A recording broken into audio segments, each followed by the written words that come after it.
नमस्कार, मैं हूं तृप्ता आर्य। इंडिया 18 में आप सभी का स्वागत है। भारत में कोरोना की रफ्तार थमने का नाम नहीं ले रही है। लगातार जहां पॉजिटिव केसों की संख्या बढ़ती जा रही है, वहां अब मृत्यु का आंकड़ा भी लगातार बढ़ रहा है। कई राज्यों में ऑक्सीजन और रेमडेसिविर जैसे इंजेक्शन की कमी लगातार बनी हुई है और देश में अगर हम बात करें क्रिटिकल केयर बेड्स की संख्या कम होने की वजह से लोगों को परेशानी झेलनी पड़ रही है। एक तरफ कोविड पेशेंट है तो दूसरी तरफ ऐसे पेशेंट है जिनको इलाज चाहिए लेकिन नहीं मिल पा रहा। ऐसे पेशेंट जैसे कैंसर पेशेंट की हम बात करें, किडनी पेशेंट की बात करें, हार्ट पेशेंट की बात करें। आज इसी सिलसिले में बात करने के लिए हमारे साथ मौजूद रहेंगे डॉक्टर अंशुमन जी, जो कैंसर विशेषज्ञ हैं। डॉक्टर अंशुमन जी, आपका बहुत बहुत स्वागत है इंडियाज 18 में। सर, सबसे बड़ा सवाल ये आता है कि जिस तरीके से अभी कोविड पेशेंट लगातार बढ़ते जा रहे हैं, कोई संख्या में कोई कमी नहीं आ रही है, डेथ भी दिन पर दिन बढ़ती जा रही है। जैसा कि आप एक कैंसर सर्जन हैं, जिस तरीके से आप पहले पेशेंट को देख पा रहे थे, क्या अभी भी रफ्तार वैसी है, वैसे ही सर्जरियां चल रही हैं? देखिए, आपने बहुत अहम मुद्दा टच किया है और मैं मानता हूं कि बहुत सारे मेन स्ट्रीम के चैनल या सरकार में बैठे लोग, उनके दिमाग में ये बात नहीं आ रही है। कोरोना एक संक्रामक बीमारी है। अब नया भी नहीं रहा, आए हुए 1.25 साल से ऊपर हो गए।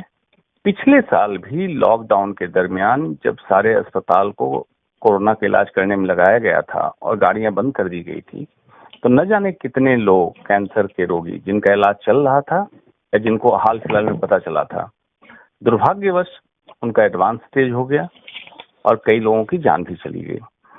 तो पिछली बार लोगों को लग रहा था कि नया वायरस है, वर्ल्ड में कोई इन्फॉर्मेशन नहीं है, इस तरह की प्रॉब्लम आई है।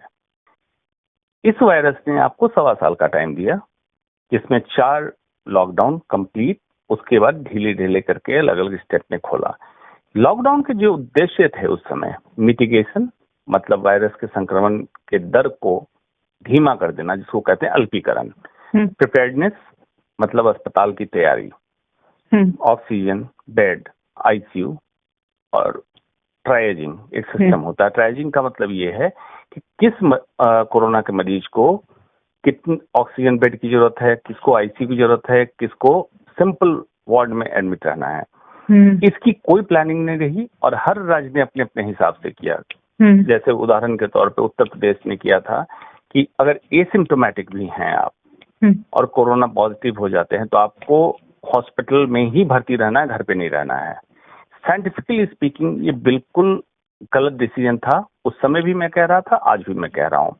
आज फिर से उसी चीज को कन्वर्ट करके अपने होम आइसोलेशन में बदला। नतीजा क्या हुआ कि जिनको एक्चुअल बेड की जरूरत थी उनको अब बेड नहीं मिल रहा है, ऑक्सीजन की जरूरत थी, ऑक्सीजन नहीं मिल रही है।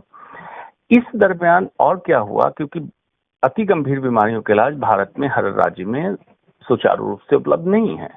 उदाहरण के तौर पे बिहार, उत्तर प्रदेश से लोग इलाज कराने कैंसर का दिल्ली या मुंबई जाते हैं। उन लोगों का इलाज सफर करने लगा और वाकई कैंसर के स्टेज एडवांस भी हुए और दुर्भाग्यवश कई लोगों की जान चली गई। तो देखिए, इसको मुहावरे में अगर कहें कि जो इंतजाम आज भारत में है कोरोना के मैनेजमेंट के लिए, उसको मुहावरे में कह सकते हैं ऊंट के मुंह में जीरा। लेकिन वो जीरा भी कहां से आया है? बाकी अति गंभीर बीमारियों का इलाज बंद करके, सारे ओपीडी, सारे संस्थान बंद करके, कैंसर सर्जरी धीमी करके, बहुत छोड़ नहीं सकते हैं, तब जाके आपको जीरा मिला। मतलब क्या पूरे साल कोई तैयारी नहीं हुई? पूरे साल ये नहीं हुआ। और दूसरी बात अति महत्वपूर्ण है, कोरोना एक संक्रामक बीमारी है, अधिकतम लोग ठीक होते हैं, लेकिन कैंसर जैसी घातक बीमारियों का इलाज ना हो पाना एक ये दर्शाता है कि हम इतने 73 साल आजादी के बाद हम क्या स्ट्रेटजी बनाते हैं जो वर्ल्ड लेवल पे लोग सोचते हैं कि एक मौकरी चल रही है। ये कोई हेल्थ मैनेजमेंट नहीं है। डॉक्टर अंशुमन, हम लगातार आपसे बात करते रहे हैं। पिछले साल भी जब ये नया वायरस आया था और हम लोगों ने वीडियो बनाई थी, आप लगातार ये कह रहे थे सरकार के लोगों से कि ये अभी थमा नहीं है, आगे भी और घातक हो सकता है अगर हमने इसको समय रहते रोका नहीं। लेकिन ये बात उस समय शायद सत्ता में बैठे लोगों को समझ नहीं आई। आपने अलग अलग मीडिया के माध्यम से ये बात रखी, लोगों ने सुना और अनसुना कर दिया। लेकिन सच्चाई अब सबके सामने आ गई है, जिस तरीके से हालात हैं। अगर हम कहें, क्योंकि ये आज प्रोग्राम कैंसर पेशेंट्स के लिए है, क्योंकि वो भी इस स्टेज में है कि वो अपना इलाज करवाना चाहते हैं लेकिन हॉस्पिटल जाते हुए डर रहे हैं। क्या आपके पास ऐसे पेशेंट भी आ रहे हैं कैंसर के, जिनको कोविड हुआ है? बिल्कुल। मैंने मेरे हॉस्पिटल में कैंसर के इलाज की व्यवस्था हमने सेपरेट रखी है, जिसको हम कहते हैं अलग विंग रखना, अलग ऑक्सीजन सप्लाई रखना, अलग सब कुछ रखना, और कोरोना मैनेजमेंट का, जिसको कोविड वार्ड कहते हैं, उसको अलग रखा है। ये तो ठीक है, आपने वार्ड सेपरेट कर लिया, लेकिन कई रोगी ऐसे होते हैं, और ये बहुत ही आपको ग्राउंड रियलिटी बता रहा हूँ कि उदाहरण के तौर पे मैंने मरीज को आज देखा, सारी तैयारी हो गई, स्टेज कैंसर के स्टेज से पता चला कि इनको ऑपरेशन की जरूरत है, और मेरे देखने के बाद वो मरीज जाता है अपना RT-PCR कोविड कराने के लिए, क्योंकि एक मैंडेटरी प्रोटोकॉल हो गया, किसी का ऑपरेशन से पहले कोविड टेस्ट कराओ। पता चलता है वो मरीज पॉजिटिव है। फिर उस मरीज का इलाज या होम आइसोलेशन या क्वारंटीन जैसी स्थिति या अस्पताल में भर्ती करके इलाज किया जाता है, फिर उसका कैंसर का इलाज होता है। ये काफी हुआ। दूसरा क्या हुआ कि ऑपरेशन या कीमोथेरेपी के दरमियान मरीज आता है इलाज कराने, इलाज करा के वापस जाता है, तो ऑब्वियसली एक्सपोज तो है ही है। तो इलाज के बाद भी, इलाज के दरमियान भी कोविड का संक्रमण हुआ। दुर्भाग्यवश कोविड में जानलेवा जो तकलीफें आ रही है, उसमें ऐसे ही मरीजों में आ रही है cancer, diabetes, hypertension, heart disease या इस तरह कोई अति गंभीर बीमारी जिससे उनका इम्यून सिस्टम ऑलरेडी कमजोर था।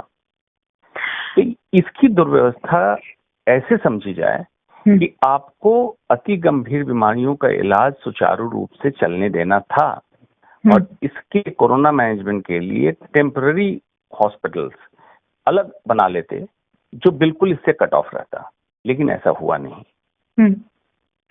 सर, एक बात सब लोगों के जहन में आ रही है, जिस तरीके से सोशल मीडिया में और नेशनल मीडिया में ये बताया जा रहा है कि CT स्कैन कराना काफी घातक है, इससे कैंसर जैसी डिजीज हो सकती है।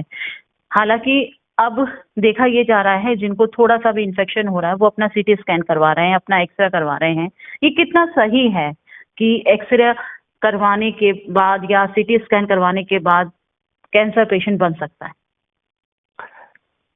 इसको समझने के लिए मैं ऐसे बताऊंगा, एक्सरे CT स्कैन में जो रेज होता है उसका बहुत डोज का एक्सपोजर हो जाए या बार बार एक्सपोजर हो जाए, तो जिस हिस्से में एक्सरे या किरण वहां पहुंच रही है उस जगह के कैंसर होने की संभावना बढ़ती है, ये सच है। लेकिन पहली बात कि अब जो CT स्कैन किया जाए, LDCT बोलते हैं, लो डोज CT स्कैन, जिसमें रेडिएशन की डोज कम जाती है। दूसरी बात, मरीज अपने आप से जाके CT स्कैन ना कराए। मैंने बहुत सुना है कि RT-PCR निगेटिव है और मरीज ने जाके अपनी मर्जी CT स्कैन करा लिया, तो CT स्कैन को मैंडेटरी कर देना चाहिए कि बिना डॉक्टर के प्रिस्क्रिप्शन के CT स्कैन नहीं होगा। कारण क्या है, मरीज पहले या दूसरे दिन जाके CT स्कैन कराता है, उसमें फेफड़े में कोई भी तकलीफ नहीं दिखेगी। 7 से 10 दिन के बाद अगर तकलीफ आनी है तो फेफड़े में आती है। तो इस पे क्या गाइडलाइन होना चाहिए? बिना प्रिस्क्रिप्शन के CT स्कैन नहीं होगा। CT स्कैन की जरूरत जब होगी तो डॉक्टर जब जरूरत समझेगा तब CT स्कैन लिखेगा, तब कराएं आप, और उसके बाद फॉलोअप में रिपीटेड CT स्कैन ना कराएं। कहने का मतलब, CT स्कैन इसके आउटकम को, रिकवरी को या लंग इंजरी को देखने के लिए एक अच्छी टाइम टेस्टेड सुरक्षित व्यवस्था है, सुरक्षित मशीन है, लेकिन उसका एक्सेसिव इस्तेमाल से खराबी भी हो सकती है। सर, जैसा कि बताया जा रहा है कि अभी आने वाले दिन और भी खतरनाक हो सकते हैं, कितनी सच्चाई है? और बोला जा रहा है कि हम लोगों को कम से कम 1.5 लाख डॉक्टर्स और 2 लाख नर्सेस की जरूरत पड़ेगी।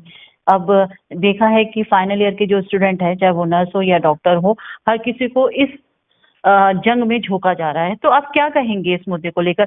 आप हमेशा, मैं बार बार यही कहूंगी, आपने हमेशा ये मुद्दा, चाहे वो नेशनल टीवी में हो, सोशल मीडिया के जरिए हो, आपने हमेशा ये मुद्दा उठाया है कि हमें आने वाले दिनों के लिए तैयारी करनी है, लेकिन तैयारी नहीं हो पाई, हालात सबके सामने हैं। देखिए, इसको देखने का एक नजरिया बदलना पड़ेगा। पिछले साल ही कई चैनल पे और आपके चैनल पे भी मैंने बोला था, हेल्थ कमांडो का एक मैंने कॉन्सेप्ट तैयार किया था, जिसमें अलग अलग राज्य से डॉक्टरों ने वॉलंटरी ये कहा था कि अगर सरकार को जरूरत है तो हम मदद देने को तैयार हैं as a medical expert. Sir, यहाँ पर अब हम बात करते हैं जो कोविड सेंटर बनाए गए हैं। जिस तरीके से अगर हम दिल्ली में अलग अलग जगहों की बात करें, हर जगह कोविड सेंटर बनाए गए हैं। आज एक छोटा सा एक्सपीरियंस मैं आपके साथ शेयर करना चाहूंगी।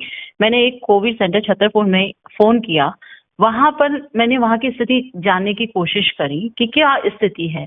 तो सब पहली बात तो काफी देर तक वहां पे फोन मिलाती रही, किसी ने फोन नहीं उठाया। फिर वहां के डीएसओ को फोन मिलाया, उन्होंने मुझे एक नंबर प्रोवाइड किया और मैंने उन नंबरों पे फोन किया। तो वहां पे एक सज्जन फोन मिलाते हैं, तो उठाते हैं। तो वो कहते हैं कि मैंने उनसे बोला कि पेशेंट को ऑक्सीजन लेने में बहुत तकलीफ हो रही है, क्या हम आपके कोविड सेंटर में ला सकते हैं? तो उन्होंने साफ ये कहा कि मैम आप यहाँ पर अगर 92 है आप तब लेकर आइए, अदरवाइज मत लेकर आइए। और आप अपने अपने भरोसे पे लेकर आइए, यहाँ के भरोसे पे नहीं। तो सर, ये 92 को भी क्या जरूरत है कि वो कोविड सेंटरों में एडमिट होगा? ये जिस तरीके की लापरवाही और जिस तरीके का वहाँ का प्रशासन लोगों को बोल रहा है, अगर 92 है ऑक्सीजन तब लेकर आइए। हाँ, इसी बात का तो अफसोस है कि जिसको जो मर्जी है नियम बना रहा है। राज्य के स्तर पे, केंद्र के स्तर पे ब्यूरोक्रेट्स जो डीएम और ये सारे मैनेज कर रहे हैं, इनके स्तर पे अपने हिसाब से नीति बनाते हैं। नीति जो बनाते हैं वो लगाते भी हैं डिक्टेटरशिप के तहत। और उसके बाद सबसे खराब बात जो है, उस पॉलिसी का आउटकम क्या रहा, इसको हिंदुस्तान में कोई असेस नहीं करता है। अगर मान लीजिए कोई पॉलिसी फेल हुई, जैसे लॉकडाउन एक्सटेंशन से फायदा नहीं हुआ, तो इसकी एनालिसिस होनी चाहिए थी और इसको पेपर, जिसको हम कहते हैं रिसर्च पेपर, पब्लिश होना चाहिए था कि इंडिया में लॉकडाउन का फायदा हुआ या नहीं हुआ।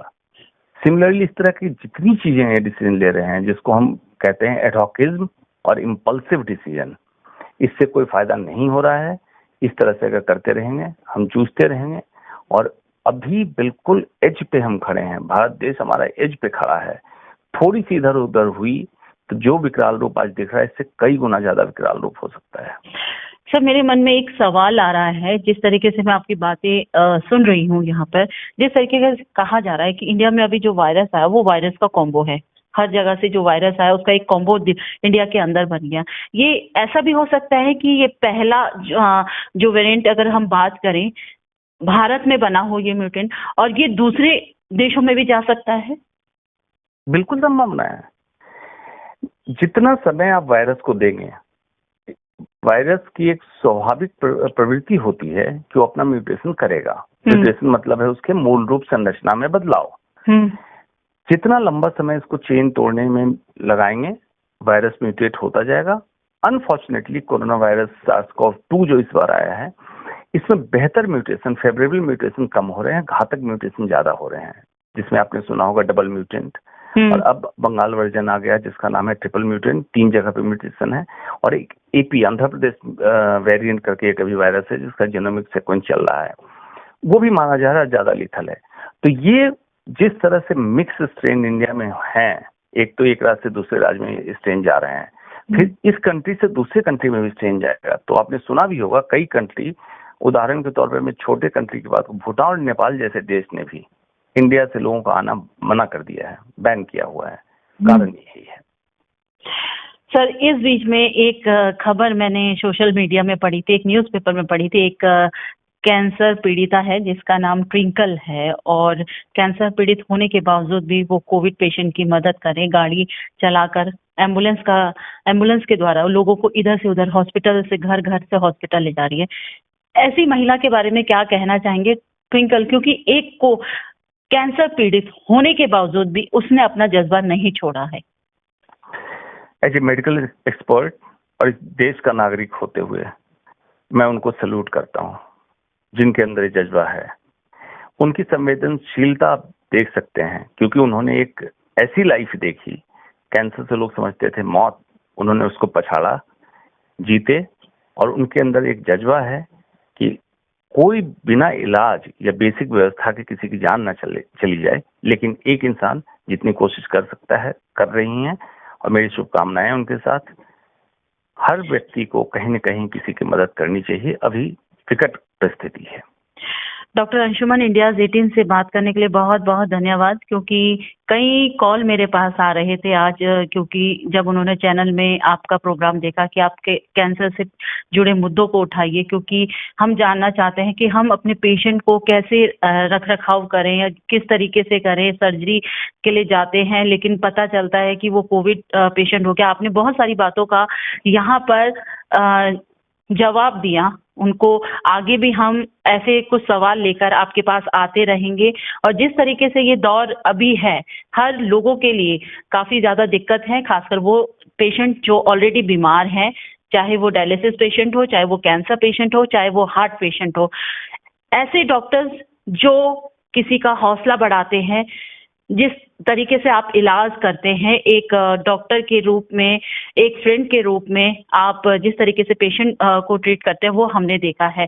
आगे भी हम आपसे इस विषय में बात करते रहेंगे, चर्चाएं करते रहेंगे, लोगों के सवाल आप तक लेकर आएंगे, और हमें उम्मीद है कि आप ऐसे ही इंडिया 18 के साथ जुड़े रहेंगे। धन्यवाद। धन्यवाद।